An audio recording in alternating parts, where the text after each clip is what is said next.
Hello there, Ray here, and welcome back to another snapshot review. We're looking at the newest one. This is 1.16 pre-release 5, and they're getting ever so close to coming out with the full release. One thing I noticed is that the snapshots continue to reset your settings, no matter what you have them at, keep going back to default. Every time you have to turn everything back up or off or whatever, however you like it. So hopefully they fix this for the full release.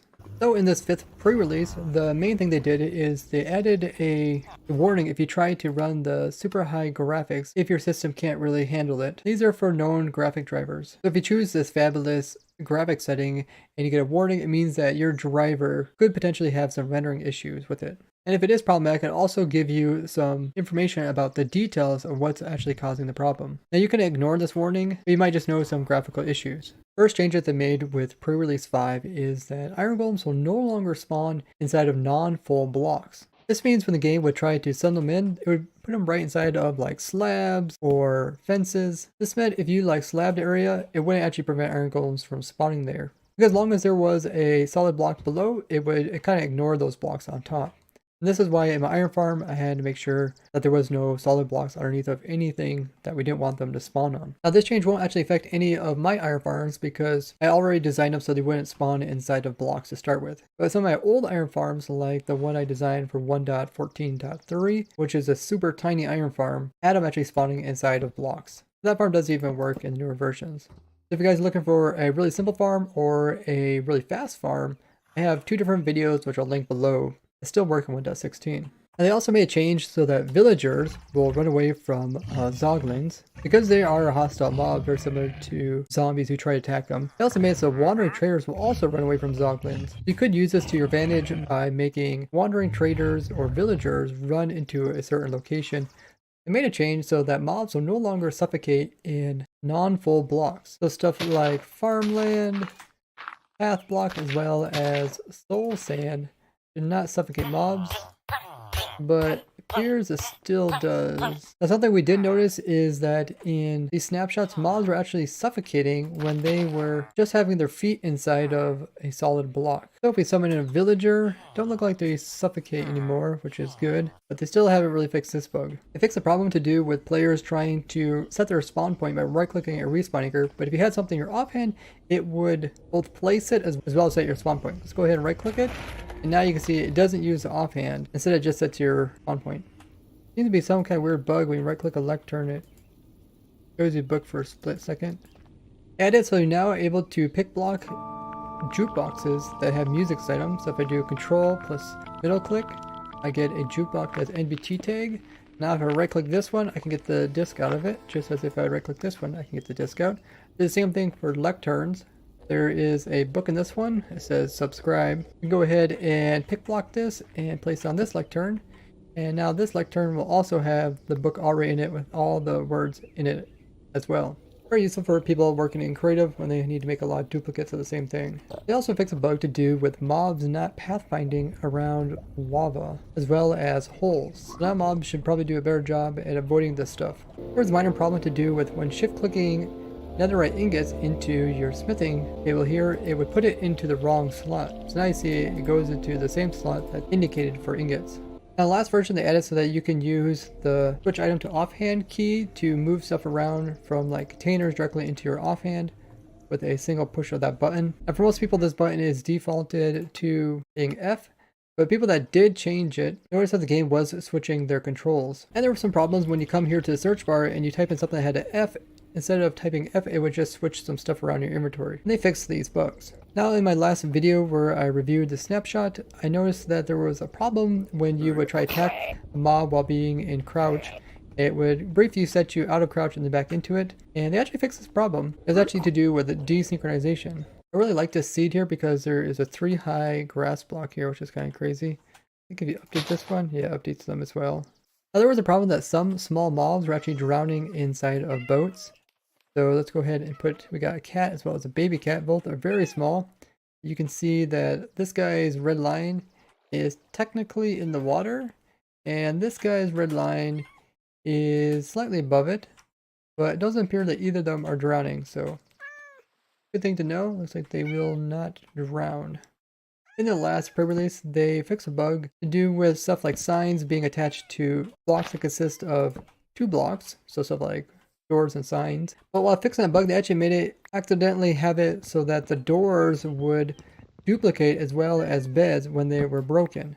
And now it is fixed. Plus you get back your sign. Now they were doing some changes to how creative players were using and consuming different stuff inside of like buckets or stews. And this actually affected survival players. And when you would drink something like milk, it would actually remove the bucket as well. But now you can see it is fixed once again. Minor problem to do with fire charges being unable to light another portals when clicked upon the side. And you can see this is working once again. They also fix a wide range of bugs to do with graphics, how stuff renders, including when player would throw stuff out of their inventory, it would turn black for a brief moment when leaving the player. If you guys notice any other graphical issues, make sure to report it to them, because it seems like they're really trying to handle it at this time. Now in the last snapshot review video, I went over how they re-added so that pigmen can be aggroed by the player and will drop their XPs, as well as continue to constantly be re-aggroed by the satellite guy over here. This meant the AFK pigman XP farms still worked, but while we're testing, we did notice that these guys were not actually dropping any gold ingots. We did a lot of testing during our stream and we could never get them dropping their gold ingots like they used to in the past version. So one of the viewers went ahead and actually wrote a bug report on this, and it got fixed in this brand new pre-release. So now there should be a 2.5% chance of these guys dropping gold ingots. Go ahead and go into our farm here. I'm just going to remove this hopper so no items can go and leave the system. Then I'm going to go ahead and put in some ingots here, and we'll see if any more get added to that. We'll put a bunch of pigmen over here to kill.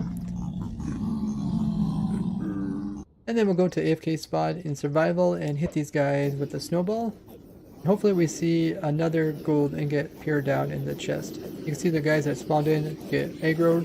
The aggro thing is working and we're getting XPs. XP thing is working. Now last thing to test is just the ingots. Let's go down here and check the hopper. And you can see we did get an extra gold ingot. So yeah, it's now working once again, guys. So all those gold XP farms I showed you guys in the past should still work. I'll link them down in the description if you're curious. Also be doing a video about this simple gold and XP setup, which is great for automatic piglin bartering. So make sure you guys are subscribed so you guys will get to have this awesome setup. And that was all the major bugs for pre-release 5, but pre-release 4 also has some interesting ones that I never covered. The biggest change that they did with pre-release 4 is that they tweak hostile spawning rates of Warped Forest as well as Soul Sand Valleys. Now last time they did make a significant change to the Soul Sand Valley as well as Warped Forest, where there wasn't hardly any skeletons or ghast spawning in here or endermen. Now they slightly tweaked it so that you should get a little bit more spawns than it was last time, but it won't be anything like it was at the very beginning. The skeleton spawns got increased here as well as ghast spawns got a little bit more increased. And enderman spawns got increased in the Warped Forest. I will have to go back to our ghast as well as skeleton farm and see what the rates are actually compared to what it was in the beginning. You guys can look forward to that. Now, I did notice a little bug when you're going in between portals. Your guy's arm kind of like flashes in front of your face, and whatever item you're holding flashes like you were like swinging your hand or something when you're going through a portal. Now in pre-release 4 is a version where they made it so that if you had a sign on a door and you broke the door, the sign wouldn't just disappear. They also fixed it so that fire charges don't create fire on top of other fire, which was happening in the past versions. A fire still has this very small hitbox. You can see it like just way down there. So if you like aim above and you try to break the fire, it doesn't work. You have to actually aim at that little hitbox. Now Striders do have a chance of having a zombified piglin to ride on top of it when they spawn in. And there's even a chance of a baby zombified piglin to be on top of them. Problem is, when the babies were being placed on top, there was actually an air gap and they weren't properly sitting on them. Now we shouldn't see that anymore. Now, they said they fixed a problem to do with when using floating island buffet type. Let's go ahead and give it a try. They said they now removed it so you shouldn't see the end stone or the nether rack. And last time they said that, but it wasn't fixed, so hopefully it's fixed this time. Go ahead and give it a look, and wow. Yeah, now it's just stone. That's cool. Hopefully in the future you're able to change this out with some other stuff, but it has all the other like nether features. You choose like a nether biome. They got lava way down here with the nether fortress, all that kind of stuff, but it is an overworld. So hopefully in the future it allows us to tweak this more. You can choose like what type of block you want to have for the base, what kind of structures you want to have. But it looks pretty crazy to see like the bastion here in the overworld. And they still have these random quartz blocks that are inside of here. I guess it's just free quartz. They also fixed quite a few rendering issues, just like in pre-release 5. If you guys still notice problems in these newest snapshots, make sure to write those bug reports as well as tell me down in the comments. So hopefully they get fixed before the full release. But all in all, these two last pre-releases have been kind of small, but they did say that they're going to be releasing a lot of smaller ones, trying to like fix some stuff and then give it out to the Minecraft community so they can kind of look it over and see if they notice any other bugs. And I'd love to hear what your guys' opinions are on these changes down in the comments.